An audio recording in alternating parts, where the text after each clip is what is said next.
Le titre de mon sermon ce soir est Porter du fruit à Dieu. C'est le sujet de ce chapitre.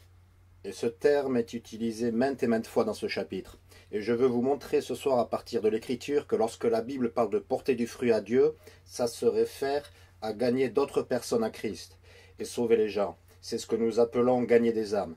Et en fait, laissez-moi juste vous citer Proverbe 11, restez dans Jean 15, mais dans Proverbe 11:30, la Bible dit « Le fruit de l'homme droit est un arbre de vie, et celui qui gagne des âmes est sage. » C'est de là dont nous tirons le terme gagner des âmes que nous utilisons pour parler de quand nous sortons et frappons aux portes et disons aux gens comment être sauvés, nous leur prêchons simplement l'évangile. Et nous appelons cela gagner des âmes parce que la Bible dit le fruit de l'homme droit est un arbre de vie et celui qui gagne des âmes est sage. Je vais vous prouver à partir de l'Écriture que quand la Bible parle de porter beaucoup de fruits, porter du fruit à Dieu, ça parle de gagner des gens à Dieu. Ça parle d'amener les gens au salut. Ça parle de sortir sur les routes et les chemins, prêcher l'évangile et que quelqu'un recevant le Seigneur Jésus-Christ, notre Sauveur. Je vais vous le prouver à partir de la Bible. Commençons avec ce passage, Jean chapitre 15, verset 1 qui dit « Je suis la vraie vigne et mon Père est le vigneron. Chaque sarment en moi qui ne porte pas de fruit, il le retire, et tout sarment qui porte du fruit, il le taille, afin qu'il puisse porter plus de fruits. Vous êtes déjà nets par la parole que je vous ai dite.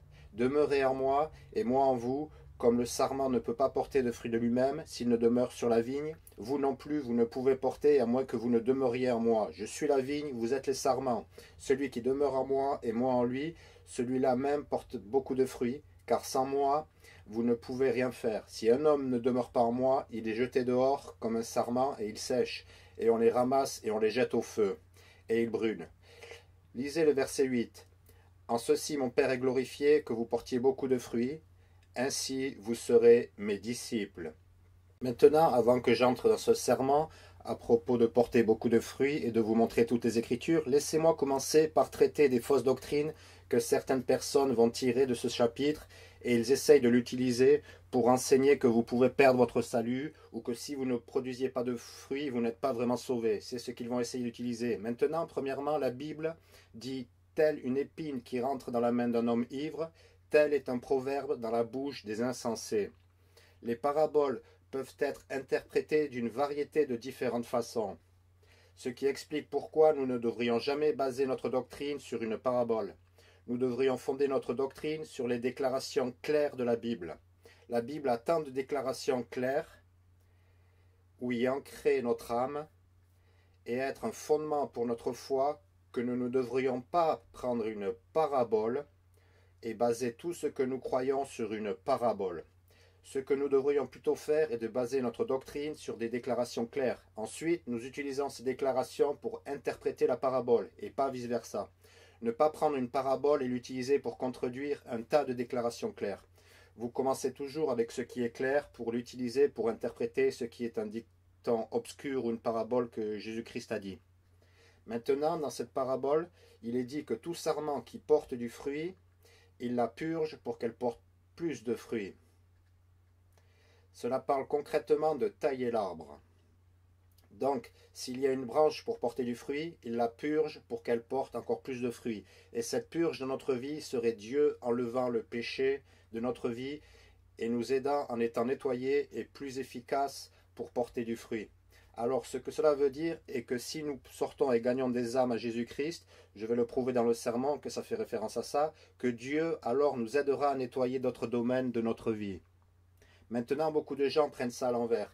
Ils pensent qu'ils doivent totalement nettoyer leur vie et alors ils vont aller gagner des âmes. Et en fait, c'est tout le contraire. Nous avons besoin d'y aller et au moins porter du fruit. Et alors Dieu va nous purger, puis nous allons produire encore plus de fruits. Maintenant, laissez-moi vous dire que si vous avez beaucoup de déchets dans votre vie, vous n'allez pas porter beaucoup de fruits.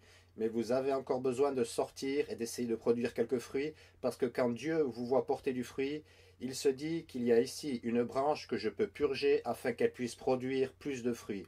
Je ne crois pas à cette chose, attendre avant d'aller gagner des âmes que votre vie soit en ordre. D'abord, si vous attendez aussi longtemps, vous pourriez ne jamais le faire. Parce qu'aucun de nous n'avons toutes nos choses en ordre. Aucun d'entre nous n'est parfait. Aucun d'entre nous n'est une branche entièrement purgée. Nous avons tous des péchés dans notre vie et des imperfections en nous. Et donc, si vous attendez après ça, vous allez attendre et ça ne viendra jamais. Mais beaucoup de gens de nos jours pensent qu'ils doivent retirer certains péchés de leur vie avant de pouvoir gagner des âmes. Regardez la Bible et pensez par exemple à la femme au puits. Vous savez que Dieu l'a utilisée pour amener beaucoup de gens à Jésus, immédiatement, de suite. Elle n'a pas nettoyé sa vie. Beaucoup d'autres personnes que vous voyez dans la Bible, le jour même où ils ont été sauvés, ils ont été gagnés des âmes. L'apôtre Paul était comme ça. Il a été sauvé et immédiatement il sort et commence à prêcher l'évangile. Et vous savez qu'il avait plus à apprendre, mais il y allait tout de suite. D'autres personnes que vous voyez dans la Bible, comme l'homme qui était possédé par un démon, vous savez, il a été sauvé et tout de suite, il y est allé et a commencé à prêcher la parole de Dieu. Pourquoi pas? Et beaucoup de gens disent qu'ils ne veulent pas aller gagner des âmes jusqu'à ce que je nettoie ma vie parce que je ne veux pas être un hypocrite. Avez-vous déjà entendu ça auparavant? C'est assez commun. Je ne veux pas être un hypocrite, vous savez. Je dis quelque chose aux gens, mais voilà l'essentiel. Quand vous sortez gagner des âmes, quel message prêchez-vous? Le message que vous prêchez est crois au Seigneur Jésus-Christ et tu seras sauvé. Vous ne prêchez pas nettoyez votre vie et vous serez sauvé. Ces personnes qui disent « Oh, je ne veux pas aller gagner des âmes parce que je ne veux pas être un hypocrite », vous font vous demander s'ils comprennent l'évangile. L'évangile du cadeau gratuit par le sang de Jésus. Vous n'êtes pas... Écoutez, Paul a dit que nous ne prêchons pas nous-mêmes, mais nous prêchons Jésus-Christ. Nous prêchons lui crucifié. Donc vous n'êtes pas un hypocrite en disant aux gens de croire en Jésus si vous croyez en Jésus. Et vous n'êtes pas un hypocrite. Oui, mais je ne vis pas une vie parfaite. Mais dites-vous aux gens, vivez une vie parfaite et vous serez sauvés? Non. Donc cette excuse n'est pas recevable. Et c'est ce que c'est, une excuse pour les gens qui sont timides pour aller sur les routes et les chemins. Alors ils sortent « je ne suis pas encore prêt » et ils ne seront jamais prêts. Mais il y a aussi quelques églises qui perpétuent ça en empêchant les gens d'aller gagner des âmes parce qu'ils n'ont pas retiré les péchés de leur vie. J'ai parlé avec quelqu'un une fois et je l'ai amené à notre église et je lui ai dit « Hé, je voudrais vraiment vous amener gagner des âmes. Avez-vous déjà été gagner des âmes? Est-ce que je pourrais vous y amener quelquefois ?» Et il a répondu « Eh bien, vous savez, le problème est que je fume des cigarettes. » Et à chaque église où j'ai été, ils avaient une politique qui voulait que quiconque qui fume ne peut pas aller gagner des âmes. Je lui ai dit « Qu'est-ce que c'est? Êtes-vous sérieux? » Je veux dire que c'est si ridicule de rester là et s'entraver. Pourquoi voulez-vous ajouter un péché à un autre?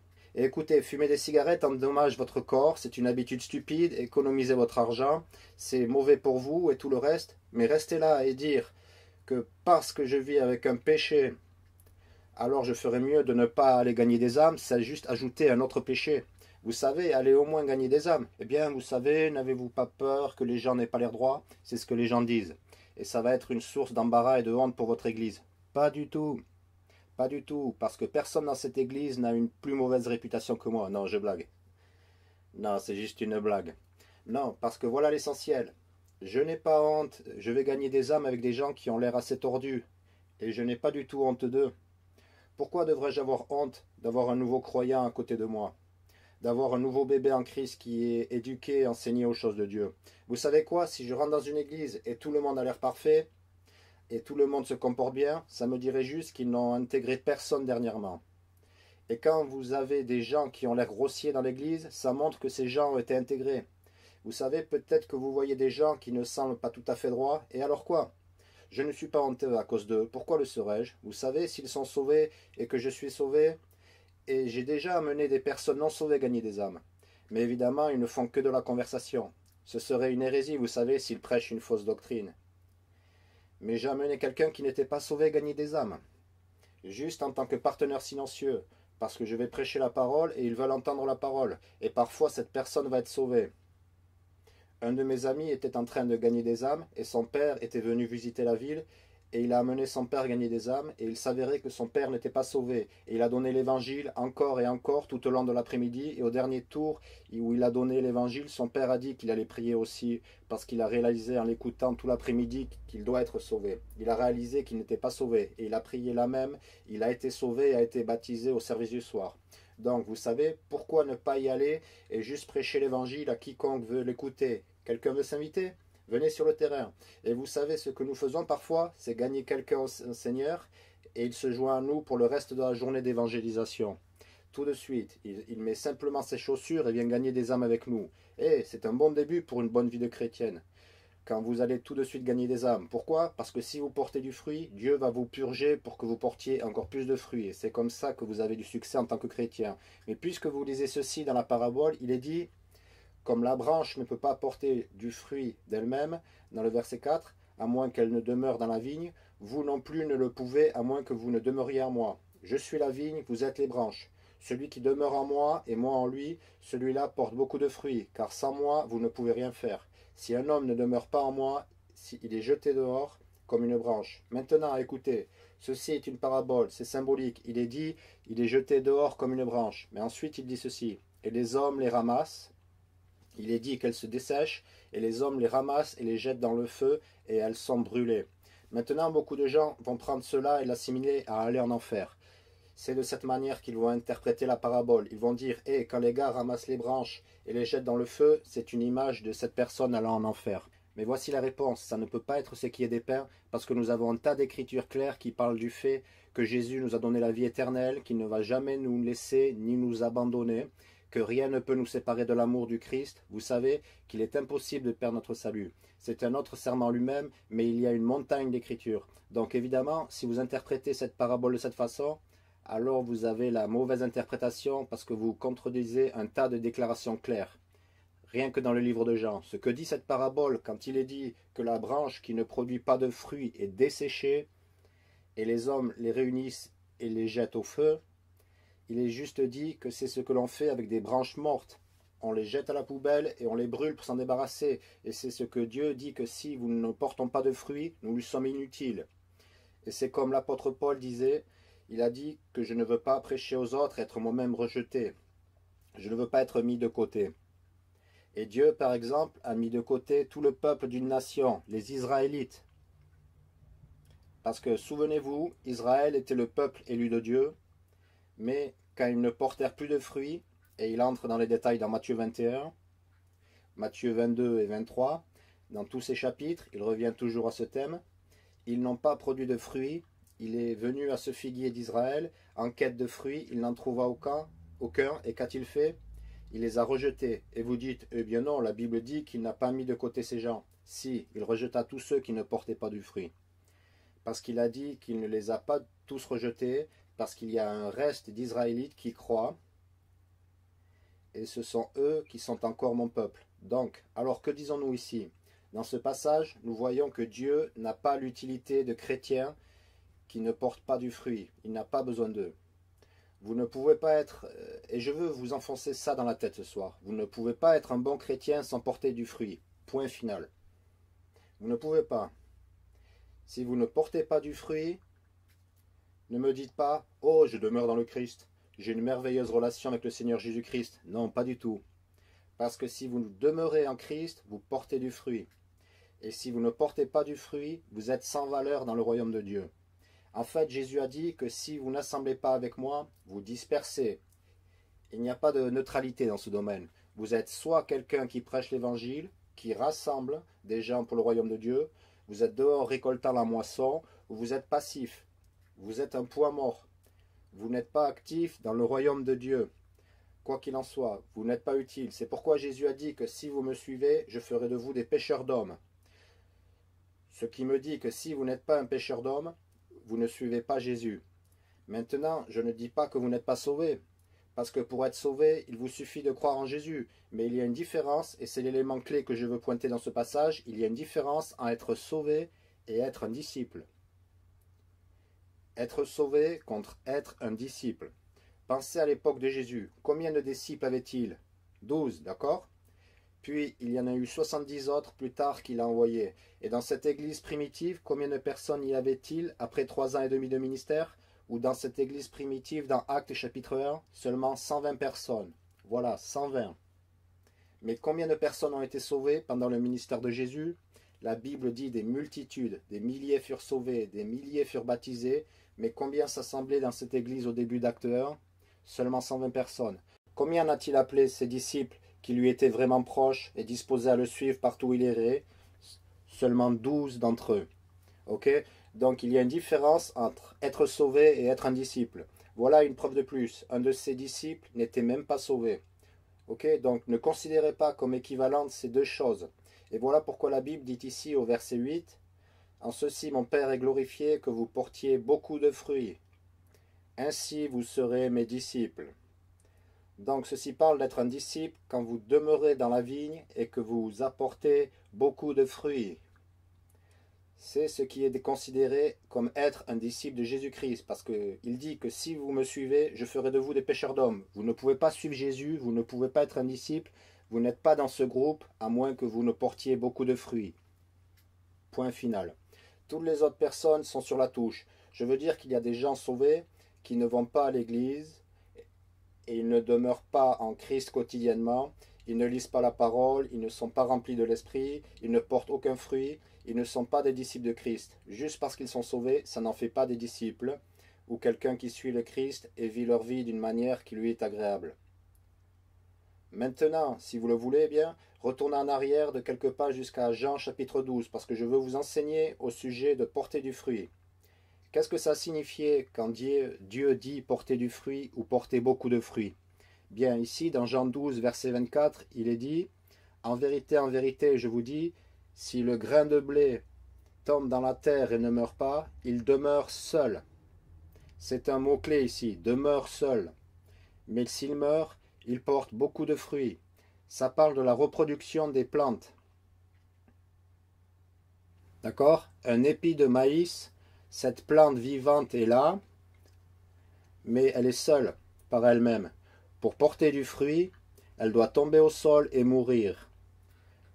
Puis ses semences iront dans la terre et une nouvelle vie sera produite et va se multiplier, et il est dit qu'elle va produire beaucoup de fruits.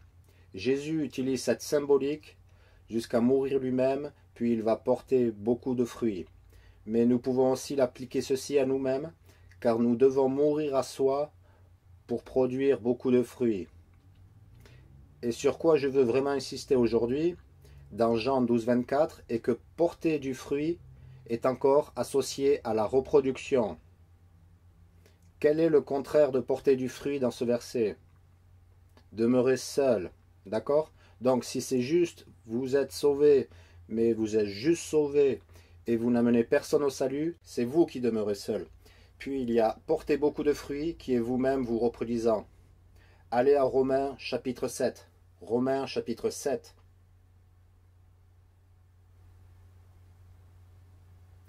Romains chapitre numéro 7. Au verset D, la Bible dit « Car la femme qui a un mari est liée par la loi à son mari, tant qu'il vit.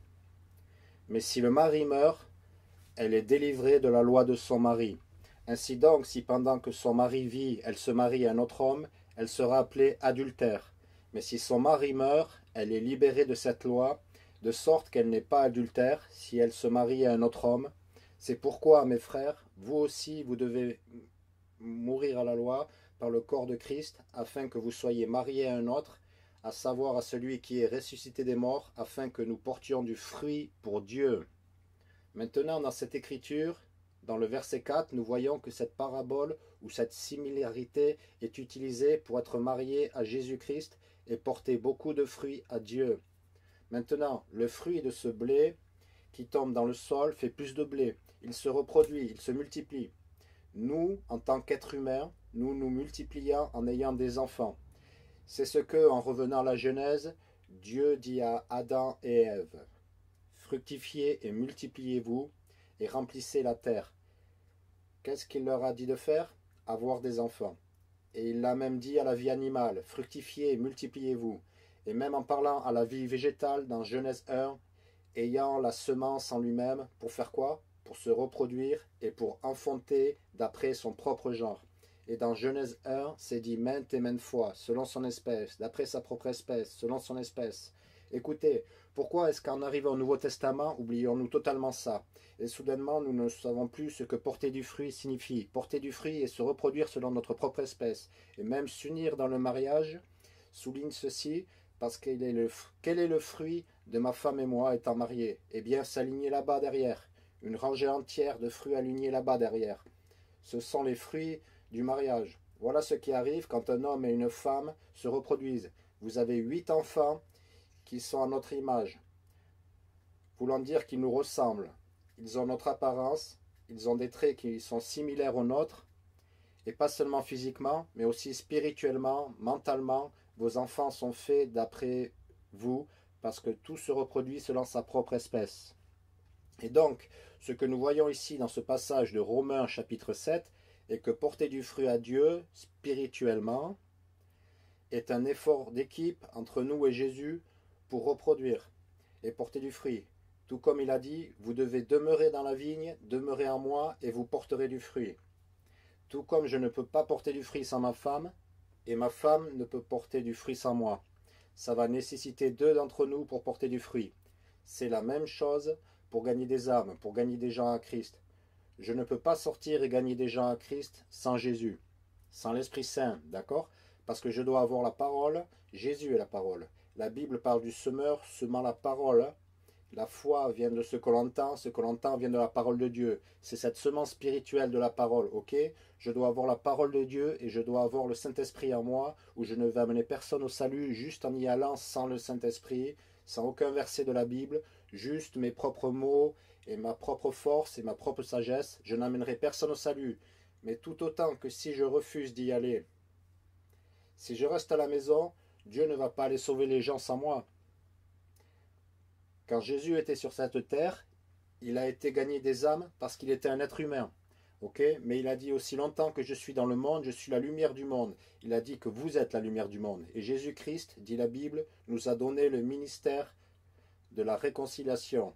Et si notre évangile est caché, il est caché pour ceux qui périssent, et ce sont eux qui continueront à être aveuglés à moins que la lumière du glorieux évangile brille.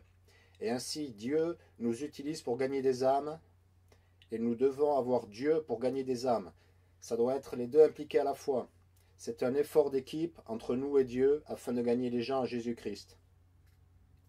Et c'est ce qui est enseigné. Maintenant, Paul parle aussi de ça. Retournez à Romains 1 si vous le voulez bien. Romains chapitre 1. Paul parle de ça quand il se réfère à des gens qu'il a gagnés au Christ comme ses enfants. Il n'en parle pas comme avoir eu physiquement un enfant. Il parle d'enfants spirituels qu'il a portés. Et il a dit par exemple dans Philémon verset 10, « Je te supplie pour mon fils Onésime que j'ai engendré dans mes liens. » C'est une personne qu'il a gagnée à Christ alors qu'il était en prison. Et il dit qu'il l'a engendré dans ses liens. Il dit dans Galates 4, 19, « Mes petits enfants, pour l'enfantement desquels je travaille de nouveau, jusqu'à ce que Christ soit formé en vous, parce qu'ils pensaient qu'ils étaient sauvés, mais maintenant ils doutent de leur salut. » Il dit qu'il travaille à enfanter de nouveau jusqu'à ce que Christ soit formé en vous. Parce qu'il a dit, je crains quant à vous que je n'ai travaillé en vain pour vous. Parce que vous savez, ils avaient tellement de fausses doctrines qu'ils doutaient qu'ils aient été sauvés.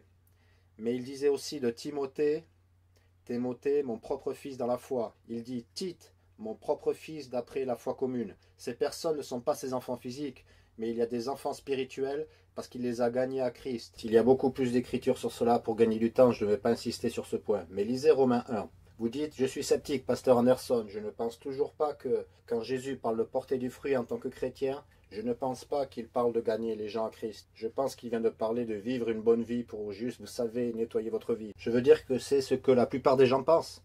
Vous savez que c'est vrai, parce que devinez quoi, la plupart des églises ne gagnent pas d'âme. La plupart des églises ne gagnent personne au Seigneur et ils ne veulent pas être étiquetés comme infructueuses. Parce qu'ils savent que cela signifie qu'ils ne suivent pas Jésus. Ils savent que cela signifie qu'ils ne demeurent pas dans la vigne. Ils savent qu'ils sont à peu près aussi utiles qu'une branche flétrie que quelqu'un prend et jette, car elle n'a pas d'utilité. Ils ne veulent pas être celui qui ne produit pas de fruits. Alors voici ce qu'ils disent. Oh, portez du fruit. Regardez combien j'ai nettoyé ma vie. Maintenant, regardez, vous pouvez nettoyer l'arbre et lui donner un air merveilleux. Ça ne signifie pas que l'arbre portera le moindre fruit. Vous pouvez avoir un bel arbre bleu couvert de fleurs et de jolies feuilles. Et vous pouvez l'élaguer et lui donner l'air si joli et le tailler. Mais cela ne signifie pas qu'il va porter des fruits. Les gens ne veulent pas accepter la vérité que je prêche ce soir. Mais lisez la Bible. Romains 1 est une autre preuve. Verset 13. Or, je ne veux pas que vous ignoriez, frères, que j'ai souvent projeté d'aller vers vous, mais j'en ai été empêché jusqu'à présent, afin que je puisse recueillir quelques fruits parmi vous, comme parmi les autres gentils. Pourquoi voulait-il se rendre à Rome? Il dit que je veux avoir quelques fruits parmi vous, comme j'en ai eu d'entre les autres gentils. Je me dois aussi bien aux Grecs qu'aux barbares, aussi bien aux sages qu'aux insensés. Verset 15. Ainsi, pour autant qu'il dépende de moi, je suis prêt à vous prêcher l'évangile, à vous aussi qui êtes à Rome. Notez la comparaison avec le verset 13. Je veux avoir aussi quelques fruits parmi vous. Comment dit-il cela au verset 15? Je veux prêcher l'évangile parmi vous. Car comment allez-vous porter du fruit? Par la prédication de l'évangile. C'est ce qui est dit ici. Le fruit du juste est un arbre de vie. Celui qui gagne des âmes est sage. Il a dit que nous portons du fruit à Dieu de la même façon dont un mari et la femme portent du fruit quand ils sont mariés. Et ici, il met côte à côte porter du fruit et la prédication de l'évangile. Maintenant, avec ceci à l'esprit, allez à 2 Pierre chapitre 1. 2 Pierre chapitre 1. C'est un accouchement spirituel quand vous gagnez des âmes. Paul dit que je suis dans le travail de l'enfantement. Vous le savez, gagner des âmes est un travail difficile. Regardez comme c'est dur pour une femme qui est en travail. Donc nous y allons et nous sommes entre elles réellement, vous savez, d'engendrer des enfants au Seigneur. Et c'est ce que la Bible dit avec toutes les fois que Paul les a dit. Mais lisez 2 Pierre chapitre 1, avec ceci à l'esprit. Une fois que nous comprenons ce que cela signifie de fructifier, de porter du fruit, ça parle de la prédication de l'évangile, ça parle de gagner des âmes, ça parle de se reproduire. Et regardez, qu'est-ce que l'oranger produit lorsqu'il se reproduit? Plus d'oranges. Et qu'est-ce que produit le pommier? Des pommes. Mais qu'est-ce que produit le chrétien? D'autres chrétiens. Je veux dire que ce n'est pas si compliqué, mais encore une fois, les gens ne veulent pas regarder ça en face, alors ils disent que quand un chrétien porte du fruit, ils disent que c'est la joie, l'amour, la paix, la patience, la douceur, la bonté. Mais voici le problème, ce sont les fruits de l'esprit. Ce n'est pas le fruit du juste. Le fruit du juste est un arbre de vie, et celui qui gagne des âmes est sage. Les fruits du chrétien sont d'autres chrétiens. Pourquoi est-ce que le fruit de l'esprit sont l'amour, la paix, la joie, la patience? Voilà pourquoi le fruit de l'esprit est l'amour, parce que Dieu est amour. Donc il porte du fruit d'après son propre genre. Il est l'huile de la joie. Il fait naître la joie. Le Saint-Esprit est appelé l'huile de joie. Vous savez qu'il est le prince de paix. Il porte la paix.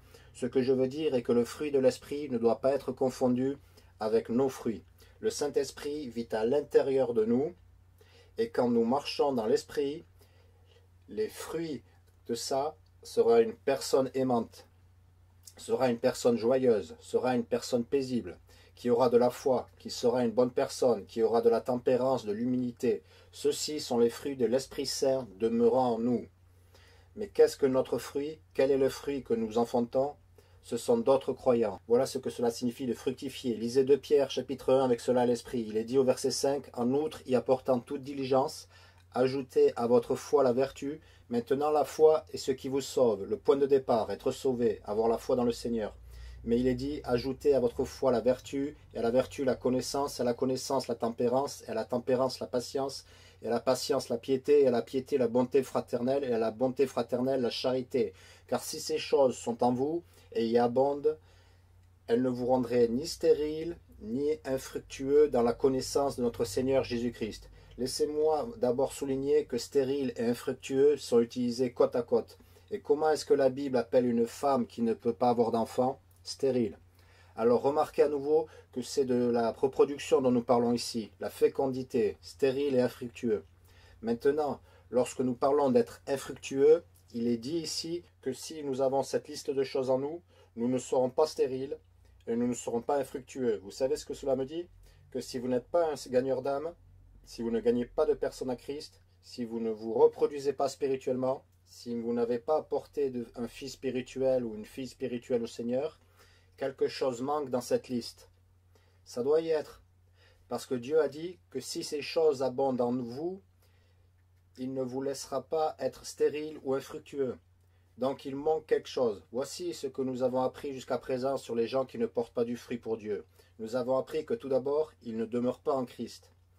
Ils ne demeurent pas dans la proche communion avec le Seigneur Jésus-Christ.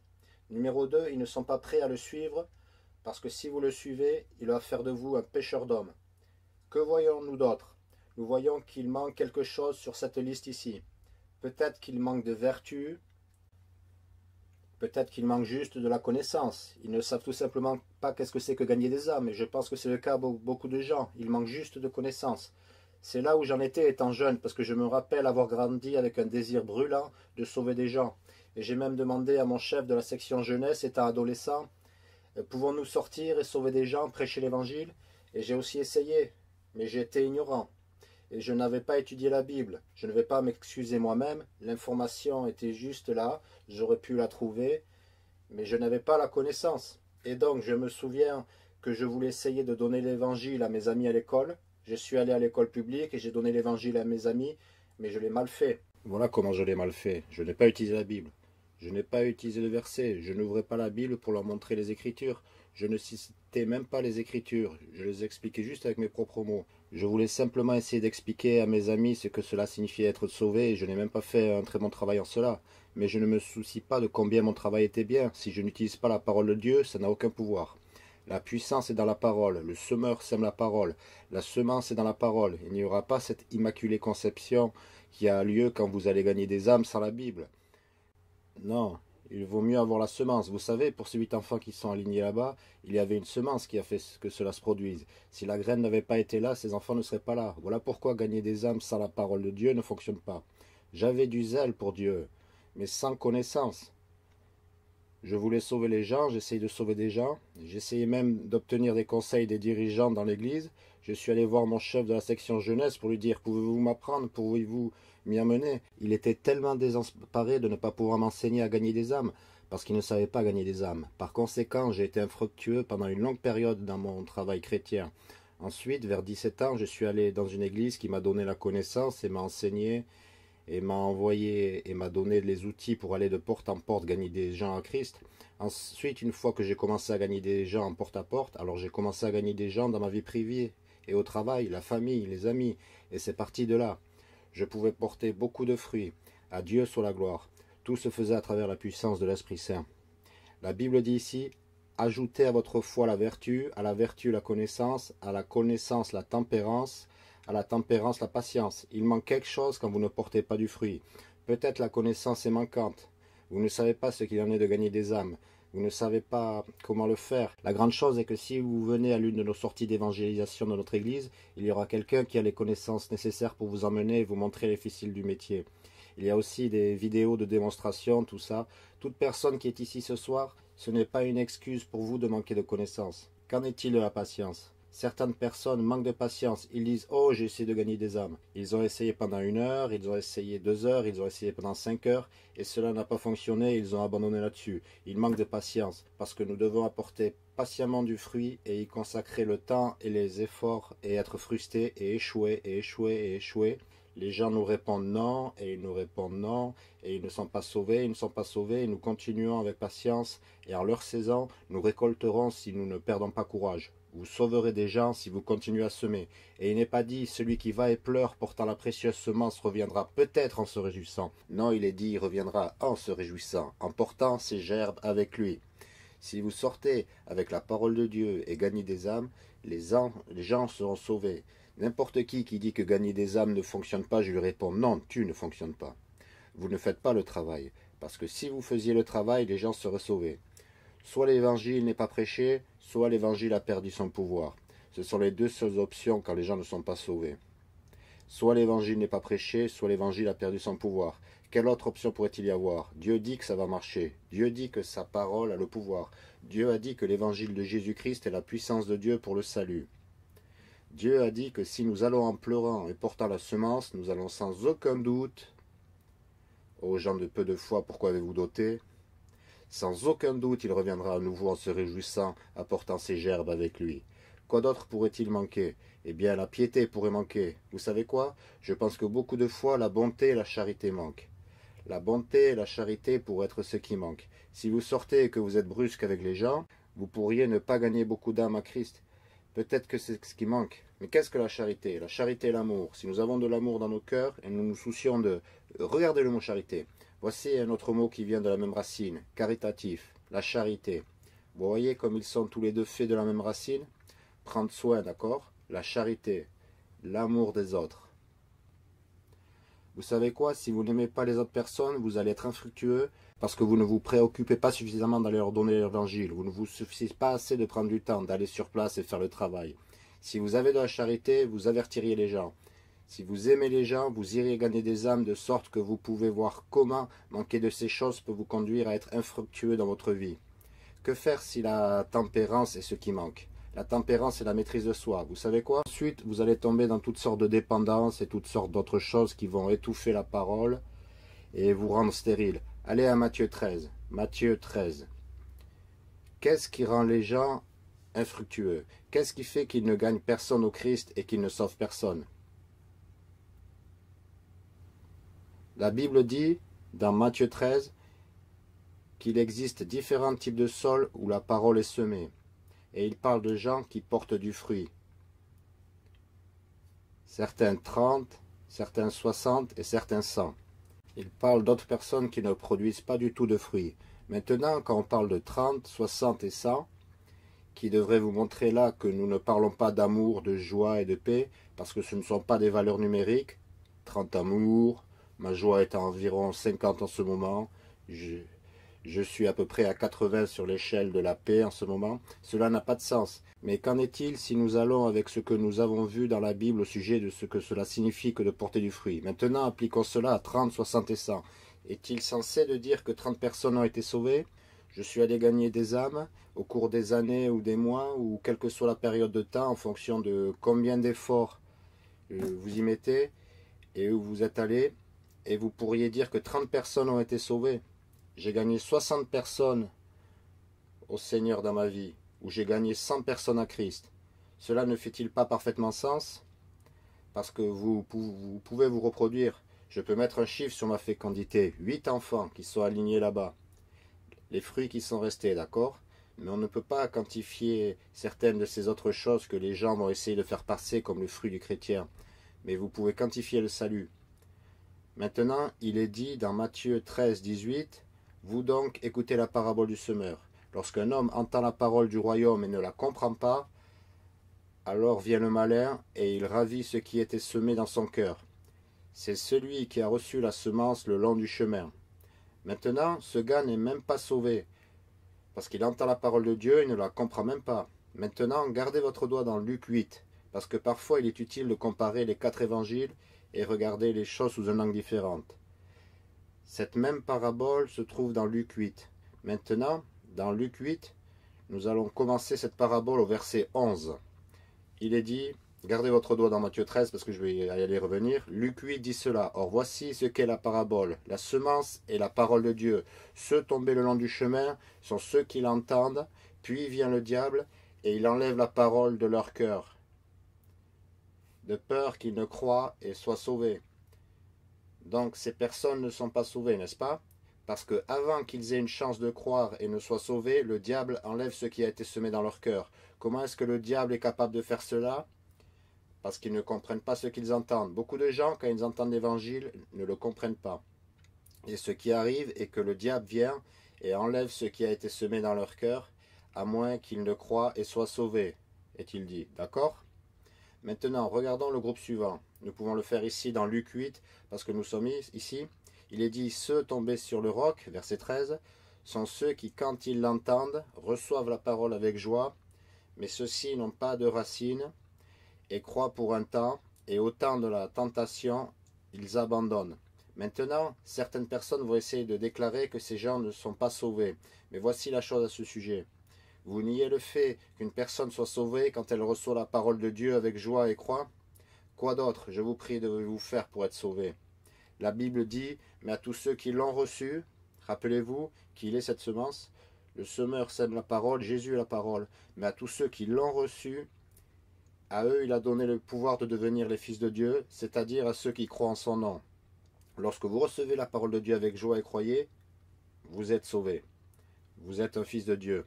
Vous avez la vie éternelle. Même Jean 3,16 vous dira que quiconque croit en lui ne périra pas, mais a la vie éternelle. Écoutez, il est utile de voir à la fois Matthieu 13 et Luc 8, parce que Luc, retournez à Matthieu 13 et regardons cette même personne dans le verset 20. Mais celui qui a reçu la semence dans des endroits pierreux, Matthieu 13, 20, c'est celui qui entend la parole et qui la reçoit aussitôt. Aussitôt signifie immédiatement. La reçoit aussitôt avec joie, mais il n'a pas de racine en lui-même, et cela ne dure qu'un moment. C'est comme endurer pendant un certain temps.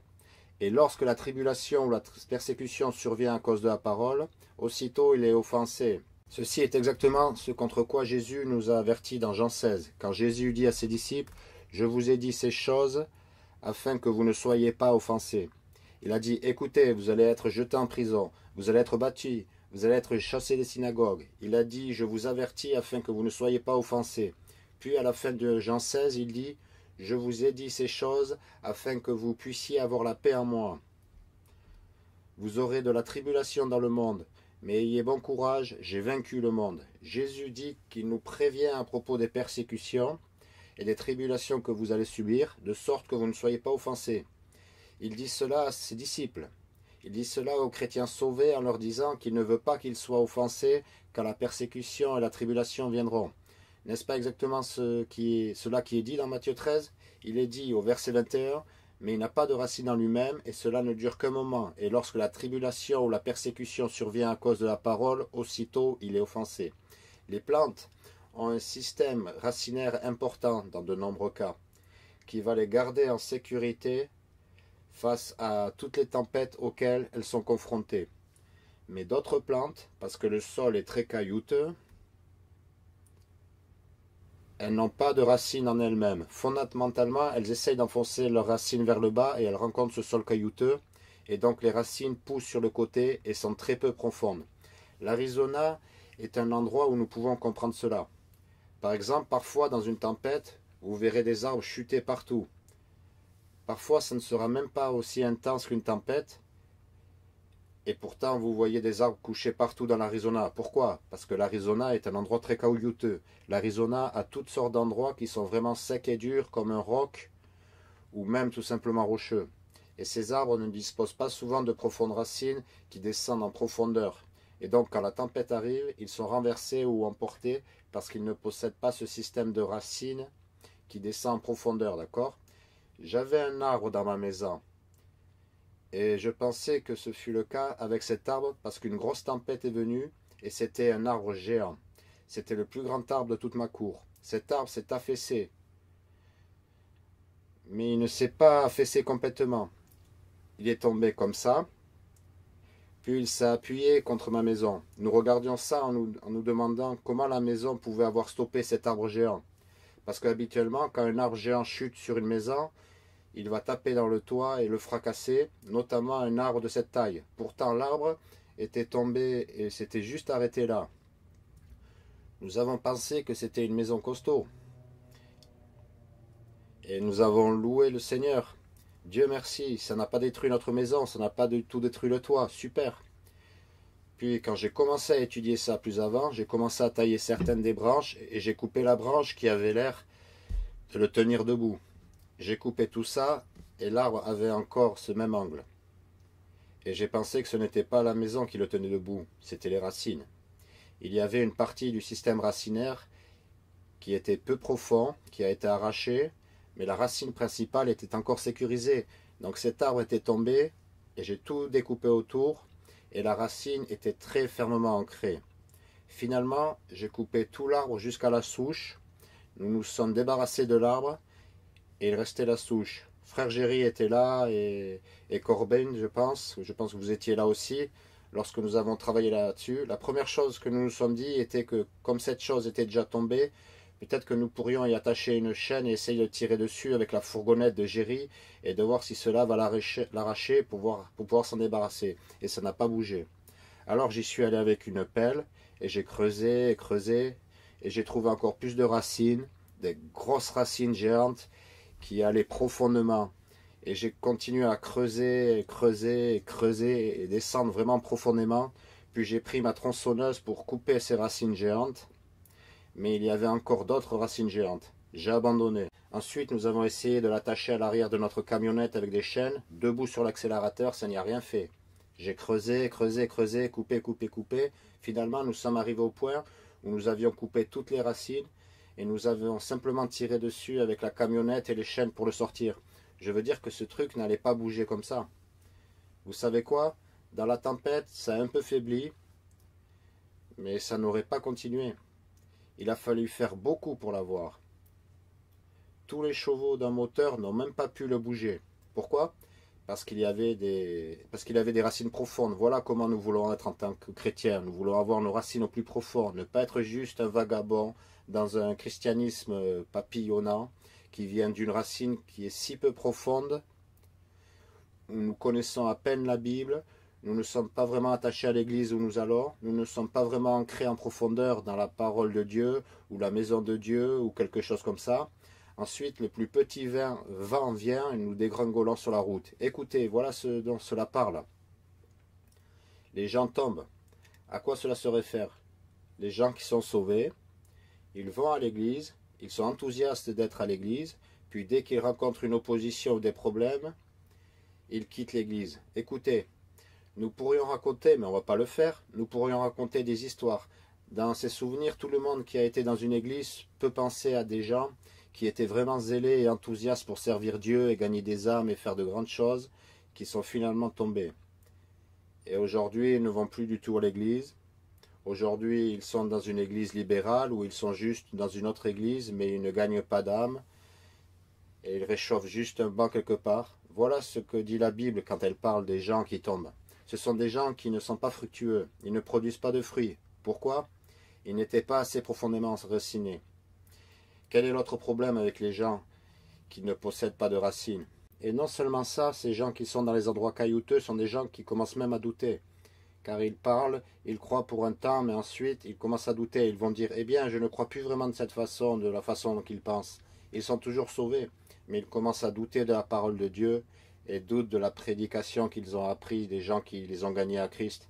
Lisez plus bas dans Matthieu 13. Regardons le groupe suivant. Le premier groupe était celui qui ne comprenait pas la parole. Alors les oiseaux sont venus et l'ont pris. Le deuxième était celui dans les endroits caillouteux, sans racines.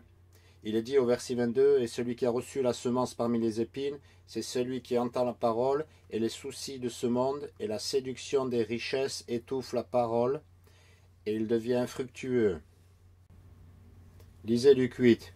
Voyons cela dans Luc 8. Il est dit au verset 14, « Et ce qui tomba parmi les épines, ce sont ceux qui, quand ils ont entendu la parole, s'en vont et sont étouffés par les soucis, les richesses et le plaisir de cette vie, et ils ne portent aucun fruit à la perfection. » Vous voyez, nous connaissons des chrétiens comme cela, n'est-ce pas? Des chrétiens qui sont tout simplement occupés et distraits par d'autres choses. Ce n'est pas qu'ils ne soient pas sauvés, c'est juste qu'ils ne portent pas de fruits parce qu'ils sont trop occupés avec les soucis de ce monde, les plaisirs de ce monde et la poursuite de la richesse. Ils sont tout simplement trop dans leur travail à gagner de l'argent. Et écoutez, certains d'entre vous qui ne sont pas l'appui de leur famille pourraient avoir besoin de gagner de l'argent. Allô? Il y a quelqu'un? Vous devez gagner de l'argent, parce que Dieu veut que nous allions travailler à la sueur de notre front, et 6 jours tu travailleras, et paisiblement travailler pour manger votre propre pain. Écoutez, je ne vous dis pas, oui, le pasteur m'a averti de ne pas trop m'investir dans le travail. Non, certains d'entre vous ont besoin de vous investir encore plus dans le travail, d'accord? Mais vous ne voulez pas être si investi dans le travail que vous en négligez de gagner des âmes, que vous ne vous souciez plus que les perdus sont en train de mourir et d'aller en enfer, que vous êtes tellement occupé qu'il devienne seulement important d'avoir trois voitures dans le garage et qu'il devient important d'avoir un bateau et le camping-car et de vivre dans le luxe et votre retraite et le plan d'épargne et le portefeuille d'action, et c'est tout pour avoir 2 voitures ou des voitures plus classe ou une 3e voiture ou quoi que ce soit, des motos ou autre. Écoutez, je ne dis pas que l'une de ces choses sont mauvaises, mais vous savez quoi? Si cela est à quoi votre vie est dédiée, vous vivez une vie triste. Nous avons besoin d'une vie où nous servons le Seigneur et d'avoir la joie indicible, pleine de gloire, et pas courir après ce rêve d'un peu plus d'argent et de jouets. Donc voilà ce qu'il dit quand la séduction des richesses vient et que les gens sont tellement dans leur carrière et leur travail et que la chose principale cesse d'être la chose principale. Écoutez, travaillez autant que vous avez besoin de travailler pour mettre de la nourriture sur la table et survenir à votre famille avec un endroit pour vivre et des vêtements et de la nourriture et du soutien. Mais vous savez quoi? Vous devez réserver du temps pour aller gagner des âmes chaque semaine. Il y a 168 heures dans la semaine. Vous devez réserver du temps pour aller gagner des âmes. Voilà ce que je dis. Ne devenez pas infructueux. Ne vous laissez pas étouffer. Mais pas seulement par la richesse ou la recherche des richesses. Et notez que nous ne disons pas la poursuite d'une vie normale. Cela est quelque chose que vous devriez faire. Mais nous ne voulons pas être à la recherche des richesses. Non seulement ça, il est dit plaisir de ce monde. Il y a d'autres choses qui entrent là-dedans. Ça peut être simplement jouer, s'amuser. Quand les gens sont tellement dans les loisirs ou dans les jeux vidéo ou les films ou le sport, quoi que ce soit, quand ça, quand ça les éloigne de servir le Seigneur, et servir le Seigneur n'est plus important pour eux, parce qu'ils sont tellement occupés à faire tout le reste. Ça étouffe la parole, et cette personne devient infructueuse. Dans Luc 8, notez qu'il est dit qu'elle ne porte aucun fruit à la perfection. Pourquoi? En raison des soucis, des richesses et des plaisirs de cette vie. Ils sont juste investis dans tout ce qui les fait se sentir bien et tout ce qui est amusant. Mais lisez la fin. Il est dit au verset 15, « Mais ce qui tomba dans la bonne terre, ce sont ceux qui, ayant entendu la parole avec un cœur honnête et bon, la retiennent et portent de la semence. » Écoutez, ils gardent la parole, ils obéissent à ce qui est dit, en gardant les commandements de Dieu, en obéissant à la parole de Dieu. Il est dit qu'ils portent du fruit avec persévérance. Au fil du temps, ils portent du fruit. Peut-être pas immédiatement, mais au fil du temps, ils portent du fruit. Revenons à Matthieu 13, nous verrons la même chose. Il est dit au verset 23, « Mais celui qui a reçu la semence dans une bonne terre est celui qui entend la parole et la comprend, qui porte aussi du fruit et produit l'un 100, un autre 60 et un autre 30. » Ce sont les valeurs numériques de la personne qui porte du fruit. Maintenant, encore une fois, beaucoup de gens mélangent tout, et j'ai entendu cette parabole interprétée dans le sens où les seules personnes qui sont sauvées dans cette parabole sont le dernier groupe. Avez-vous déjà entendu cet enseignement? Les seuls qui portent du fruit sont le dernier groupe, ils sont les seuls qui sont vraiment sauvés. C'est ce qu'ils vont dire. Maintenant, voilà pourquoi ils mélangent tout sur cette parabole. Je vais vous donner quelques raisons différentes pour lesquelles ils sont dans l'erreur. Numéro 1, ils sont dans l'erreur parce qu'ils ont la mauvaise idée que chaque type de personne est incluse dans cette parabole. Et ce n'est tout simplement pas le cas. Parce que, par exemple, il parle de la personne, la seule personne qui rejette la parole de Dieu, d'accord? Et la première personne. Les trois autres la reçoivent. Un la reçoit dans des endroits pierreux, ce qui signifie qu'il est excité, il croit, mais il n'est pas enraciné. L'autre groupe qui la reçoit parmi les épines. Ils grandissent, la plante grandit, mais ils ont une carence de nutriments, d'accord? Ils ne produisent pas du tout de fruits. Et ensuite, la troisième est la bonne. La seule personne qui la rejette dans cette parabole est celle du premier groupe. Et il n'est même pas dit qu'il la rejette. Il est seulement dit qu'ils ne la comprennent pas. Avez-vous saisi? Il est dit qu'ils entendent la parole de Dieu, ne la comprennent pas. Fondamentalement, toutes les quatre personnes dans cette parabole sont sincères au début, dans un sens. L'un d'eux est à l'écoute, au moins, mais il ne la comprend pas. Alors le diable vient et l'enlève. Une autre personne ne devient pas enracinée, quoi qu'il en soit. Mais voici la chose. Pensez à toutes les personnes qui vont comprendre l'évangile et le rejeter. Sont-ils inclus dans cette parabole? Où est la parabole sur le gars qui entend l'évangile, qui dit oui, je comprends, mais je ne le crois pas? Elle n'est pas là. Donc dire que tout le monde sur la planète est concerné par cette parabole, non. Qu'en est-il des gens qui n'entendent même pas l'évangile? Sont-ils inclus? Non, parce qu'il y en a beaucoup qui reçoivent les graines, d'accord? Et ce sont les personnes entendant l'évangile. Et il n'y a personne là-dedans qui l'a entendu et compris et a dit « Eh bien, je n'y crois pas ». Pourtant, il y en a beaucoup. Si vous sortez, vous en trouverez. J'ai donné l'évangile à des personnes qui ont compris chaque mot. Ils me l'ont répété, c'était tout à fait logique pour eux. Et je leur ai dit « Croyez-vous » Non. Soyons réalistes, il y a des gens qui sont comme ça. Donc, numéro 1, ils font l'erreur de penser que tout le monde est inclus dans cette parabole. Parce que la plupart des gens ne sont pas sauvés, ils pensent que la plupart des gens dans la parabole ne sont pas sauvés. Non, la seule personne dans cette parabole qui n'est pas sauvée est la première personne. Parce que tout le monde a reçu la parole et y a crié. Et c'est tout ce que vous avez à faire pour être sauvé, d'accord? L'autre erreur qu'ils font est que si tel était le cas, alors la Bible enseignerait que si vous ne produisez pas de fruits, 30, 60, 100, alors vous n'êtes pas sauvé, d'accord? C'est un salut basé sur les œuvres. Si vous devez garder la parole de Dieu avec patience, ce serait un salut par les œuvres, d'accord?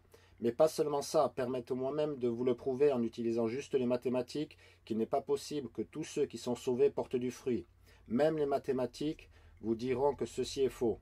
Et ces mathématiques sont basées sur l'exposant du nombre 2, qui sont mon genre préféré de maths. Mais de toute façon, si vous doublez, c'est comme la vieille parabole du gars qui a dit de le payer juste avec un grain de riz sur un damier.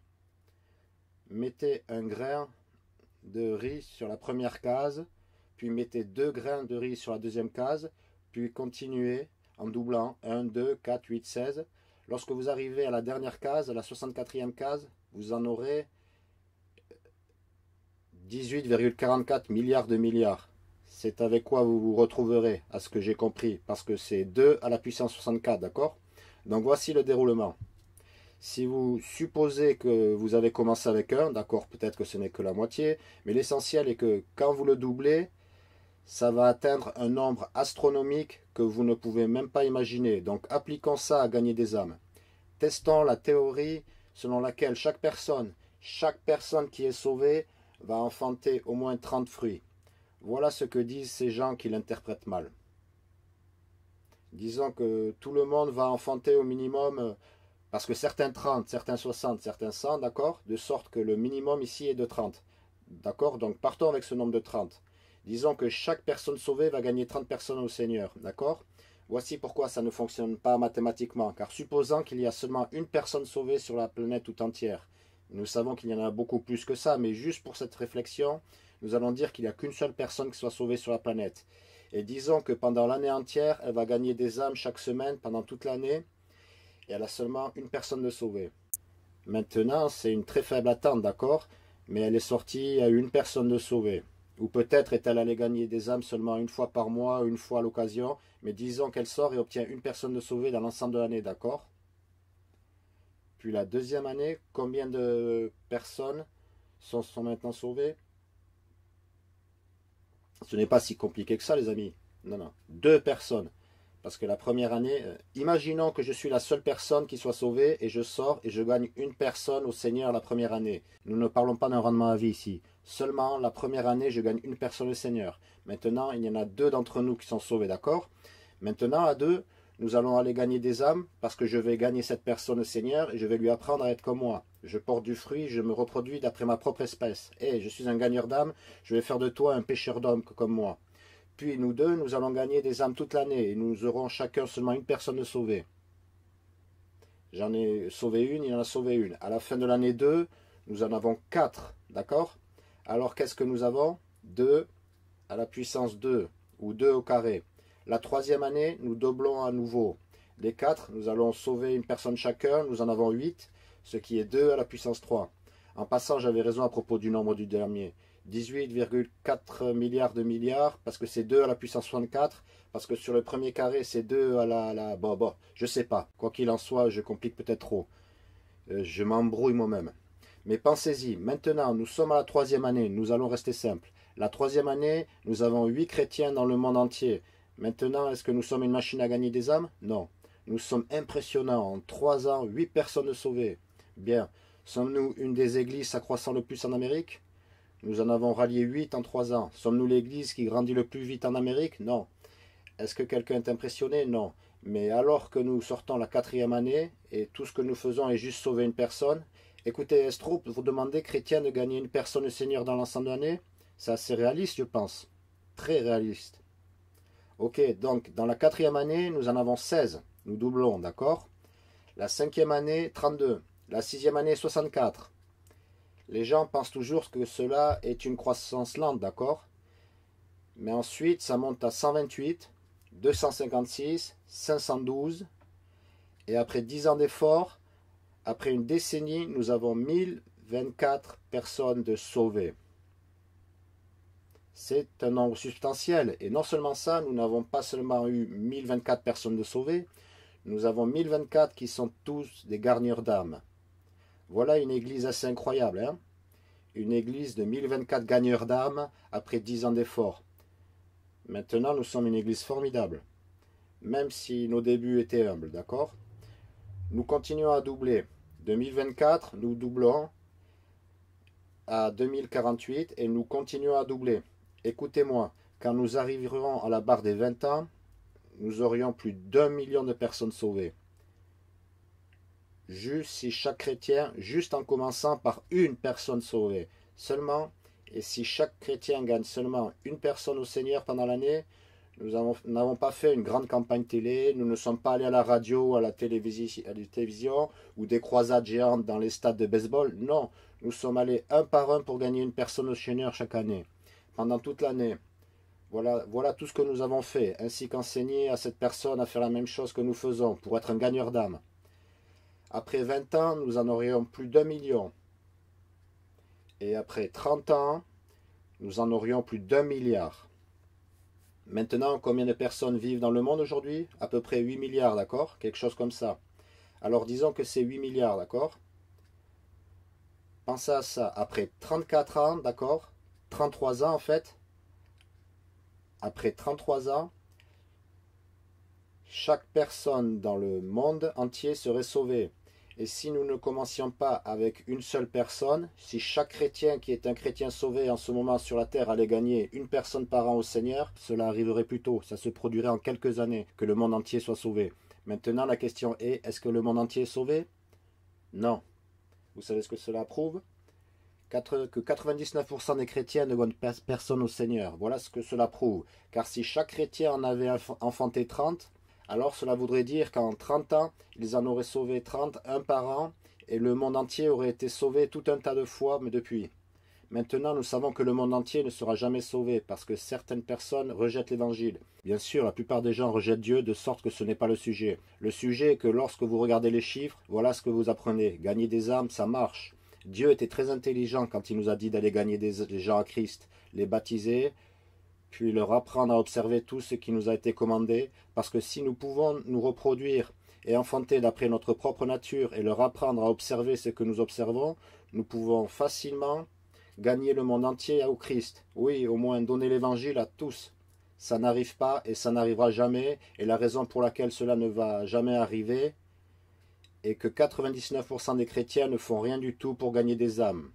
Voilà ce qui ne va pas avec notre pays, ce qui ne va pas avec le monde dans lequel nous vivons, et c'est la raison pour laquelle les masses vont en enfer ce soir, parce que les chrétiens ne demeurent pas en Christ, et ils ne portent pas du fruit, et ils ne tombent pas au sol et meurent, ils ne sont pas prêts à travailler, à brûler, ils sont sous pilule de contrôle de naissance spirituelle, et ils ne vont pas gagner des âmes, et ils ne voient personne être sauvé.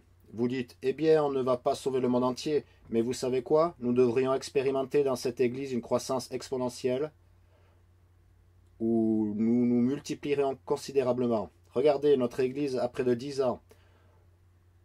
Pourquoi notre église n'a-t-elle pas réuni 1024 gagneurs d'âmes enflammés? Il n'y a pas 1000 personnes ici aujourd'hui. Et il n'y a pas 1000 personnes dans notre église qui vont gagner des âmes et gagner une personne au Seigneur chaque année. Pourquoi pas? Vous savez pourquoi? Parce que beaucoup de chrétiens, la plupart des chrétiens, ont baissé les bras et ne gagnent pas d'âme. Voilà pourquoi. Et permettez-moi de vous poser cette question. Êtes-vous l'une des personnes qui gagne quelqu'un au Seigneur tous les ans? Évidemment, il y a beaucoup de gens dans notre église qui gagnent quelqu'un au Seigneur presque chaque semaine. Pourquoi? Vous dites, pourquoi certaines personnes gagnent quelqu'un au Seigneur chaque semaine? Parce qu'ils y consacrent plus d'heures à le faire. Les personnes qui ont des gens sauvés sur une base mensuelle, c'est parce qu'ils sont beaucoup dehors à gagner des âmes au cours de ce mois. Et les personnes qui en rapportent beaucoup sur une année, c'est parce qu'ils y investissent du temps. Et bien sûr, ça n'arrive pas toujours après seulement 1 heure ou 2 heures ou 3 heures. Vous devez avec patience sortir et porter du fruit et y aller semaine après semaine après semaine et continuer à le faire. Écoutez, les gens baissent les bras souvent à Phoenix en Arizona. Je parie qu'il y a tout un tas d'églises baptistes indépendantes qui ont laissé tomber, qui ne vont pas gagner des âmes. Il y a des gens dans notre église qui sont des branches desséchées. Permettez-moi de vous dire quelque chose ce soir. Je prêche ce serment pour plusieurs raisons. La numéro 1 est parce que nous devons être fructueux en tant que chrétiens pour glorifier le Seigneur. Il a dit, en ceci mon Père est glorifié, que vous portiez beaucoup de fruits, ainsi vous serez mes disciples. Vous voulez glorifier Dieu? Soyez un gagneur d'âme.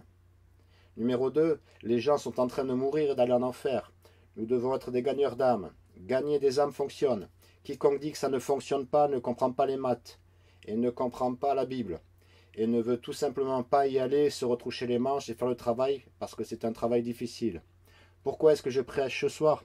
Une troisième raison, non seulement parce que nous voulons glorifier le Seigneur et lui obéir, non seulement en raison du fait que les gens sont en train de mourir et d'aller en enfer et gagner des âmes est la réponse pour leur offrir l'évangile, mais troisièmement, parce que si vous ne participez pas à porter du fruit, vous êtes en danger de chuter.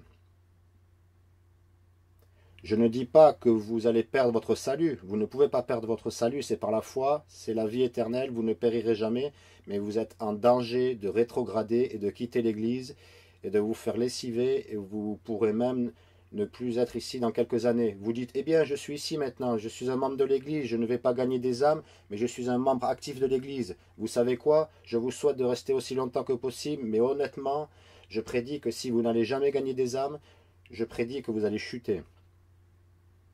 Vous devez avoir quelques âmes de gagner dans votre vie.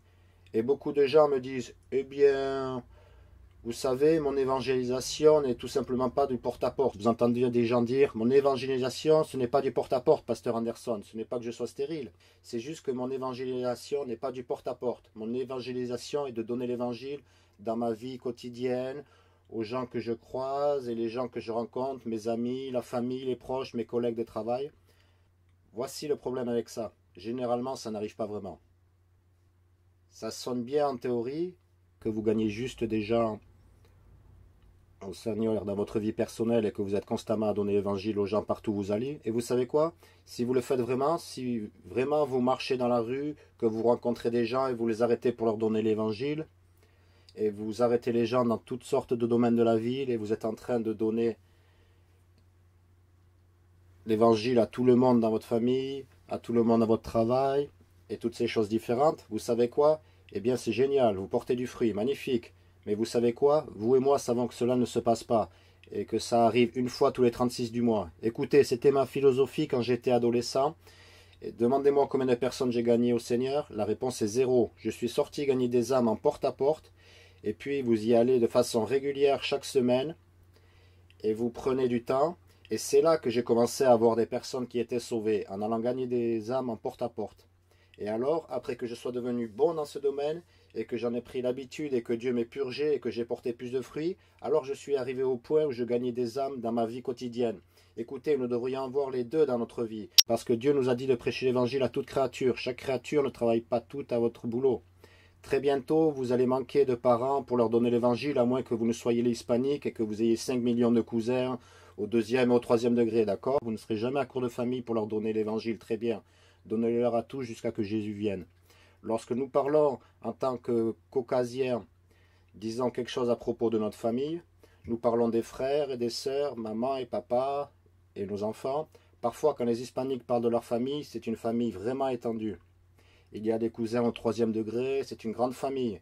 Ils ont une petite famille, réunion de famille, et c'est énorme. Il y a des voitures garées dans la rue sur des kilomètres. Je dois aider ce gars, il est de ma famille. C'est un cousin au troisième degré, plus ou moins. Et écoutez, voilà ce que je tiens à souligner. Porter du fruit, il est dit de porter du fruit à la perfection. C'est un achèvement, d'accord? Vous n'allez pas porter du fruit si vous donnez à quelqu'un l'évangile, ça n'est pas porter du fruit.